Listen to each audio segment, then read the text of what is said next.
Good morning बच्चों। मैं सीमा शर्मा आज आपको worksheet 43 Nazim and the rise of Hitler part 1 नाजीवाद का और हिटलर का उदय भाग 1 को पढ़ाऊंगी।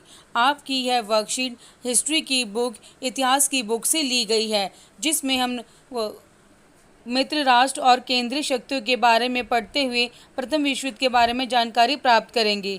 आइए चलिए देखते हैं आज की वर्कशीट।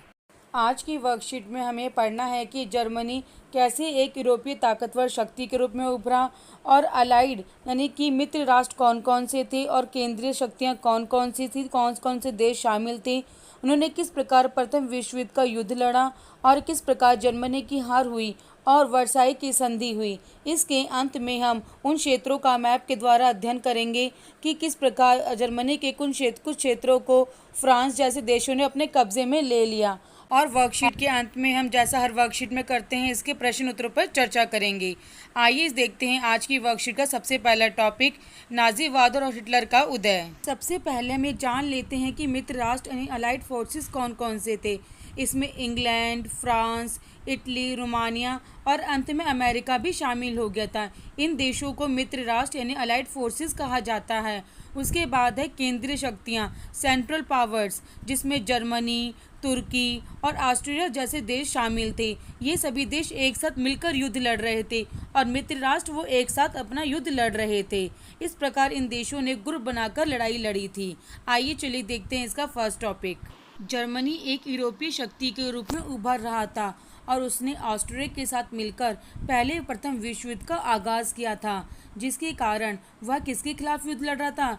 इंग्लैंड, फ्रांस, रशिया, जो कि बाद में इसमें इटली और रोमानिया भी शामिल हो गए थे और 1917 के आते आते अमेरिका भी शामिल हो गया था। तो एक तरफ तो थे मित्र राष्ट्र और एक तरफ थी केंद्रीय शक्तियाँ, जिसमें जर्मनी और तुर्की और ऑस्ट्रिया तीन देश बाकी मित्र राष्ट्रों के खिलाफ युद्ध लड़ रहे थे। और अंत में हार किसकी हुई? जर्मनी, तुर्की और ऑस्ट्रिया की हार हुई और जर्मनी के राजा को अपना पद भी छोड़ना पड़ा। इसके बाद वाइमर एक जगह थी जर्मनी में, वहाँ पर एक लोकतांत्रिक संविधान पास किया गया, जिसके अनुसार जर्मन संसद, जिसे राइक्सटॉग भी कहा जाता है, में महिलाओं को और बाकी देश के सभी नागरिकों को वोट देने का अधिकार दिया गया कि वे अपना नेता स्वयं चुन सकते हैं। इस प्रकार वाइमर गणराज्य का जन्म हुआ।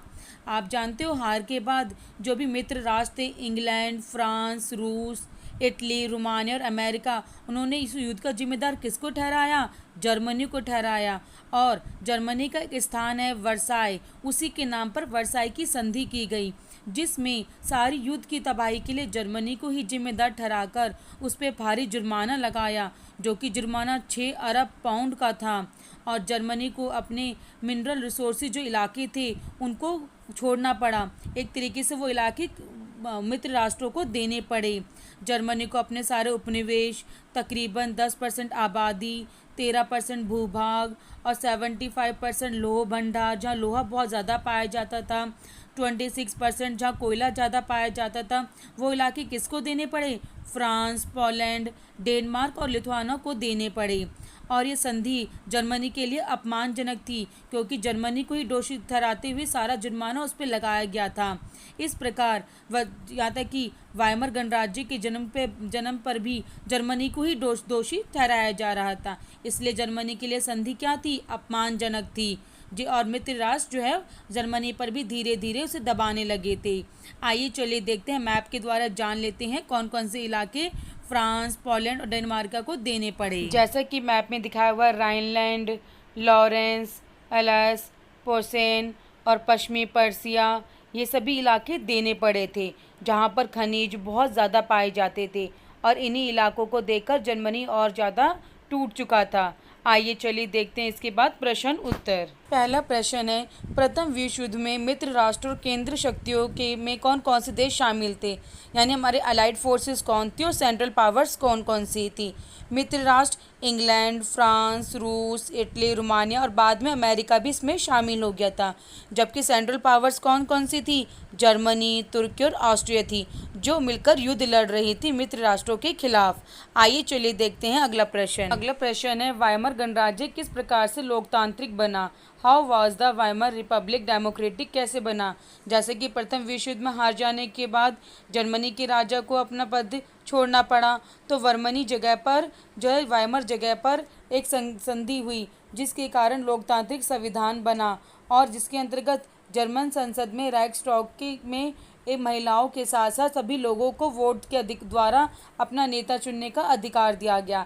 इस प्रकार एक नया वाइमर गणराज्य बना, वाइमर रिपब्लिक डेमोक्रेटिक बना। आइए चलिए देखते हैं अगला प्रश्न। वर्साई की संधि की कठोर शर्तें क्या थी? इन्हें अपमानजनक क्यों कहा गया? इसे ह्यूमिलेटिंग क्यों कहा गया? जैसा कि हमें पता है कि प्रथम विश्व युद्ध में जर्मनी हार गया था, तो जर्मनी को जिम्मेदार ठहराकर उसे 6 अरब पाउंड का जुर्माना लगा दिया गया और जर्मनी के जितने भी मतलब कि सोर्स रिच एरियाज़ थे, राइनलैंड वगैरह, वो सब उस पर कब्ज़ा कर लिया गया। किसने कब्ज़ा किया? फ्रांस, बाकी देशों ने कर लिया था। और जर्मनी ने अपने सारे उपनिवेश खो दिए थे, जैसे उसके आयरन की जो 75% एरिया थे वो सब चले गए थे, 26% जो कोल टेरिटरीज थी वो सभी चली गई थी।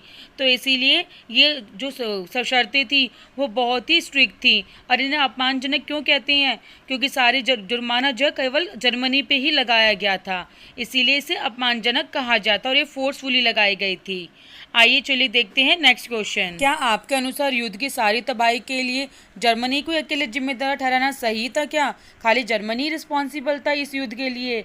मेरे अकॉर्डिंग तो नहीं, क्योंकि ये देश जो युद्ध था बेटा सभी देशों के बीच लड़ा जा रहा था, तो इसलिए सभी देश बराबर के जिम्मेदार थे। लेकिन खाली अकेले जर्मनी को ही जिम्मेदार ठहराना वो गलत था, क्योंकि सभी कंट्रीज जो यूरोपियन कंट्रीज थी वो मोर पावरफुल बनना चाहती थी, इसीलिए सभी लोग युद्ध लड़ रहे थे। केवल जर्मनी को ही अकेले दोषी ठहराना सही नहीं था। आइए चलिए देखते हैं अगला प्रश्न कि आपको मैप को देख के बताना है कि ऐसे कौन कौन से 2 क्षेत्र हैं, 2 एरियाज़ थे जो वर्साई की संधि के बाद जर्मनी से ले लिए गए थे। जैसे आपका वेस्टर्न पर्शिया था, पोसेन था, लॉरेन और राइनलैंड, ये सभी क्या थे? मिनरल्स मतलब रिचमेंट वाली जगह थी जो कि जर्मनी से ले ली गई थी। बच्चों इस चैप्टर को ध्यान से पढ़ना, क्योंकि एग्जाम में इसमें से क्वेश्चन आते ही आते हैं। अगर आपको मेरी वीडियो अच्छी लगी हो तो इसे लाइक और सब्सक्राइब ज़रूर करें। Thank you.